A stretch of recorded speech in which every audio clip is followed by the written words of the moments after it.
Hey guys, what's up? Real quick, I wanted to show you how I do the Can-Am water pumps. I just finished getting out the mechanical seal, and I wanted to show you how it can be pretty easy if you just crease it in like this around it. So pull the edge all the way up and then keep making some like little V's in it. And eventually, then you can get some pliers on it, but you do this after you get the inside out. So to get this, you keep prying and whatnot, and on everything behind it also. You're gonna crush that little ceramic deal. That's pieces of it all on the ground here. And then you have your seal.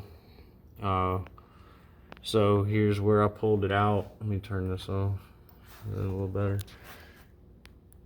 So, come on, focus. There we go, a little better. So, there you go. Didn't booger it up too bad. It's just little nicks, and I'm just gonna take some sandpaper to it, or actually just a wire brush or a wire wheel. That way, just smooth it out.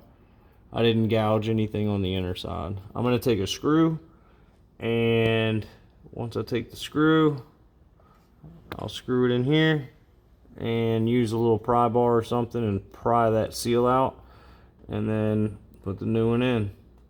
So just kind of wanted to show you how I do the Can-Am seals. Make it real quick. Like I said, if you fold the outer edge inward like this all the way around it, after you get the inner part out, it usually will come out pretty easily without damaging a bunch of stuff. So, alright guys, hopefully that might help y'all out. Y'all take it easy till next time. Later.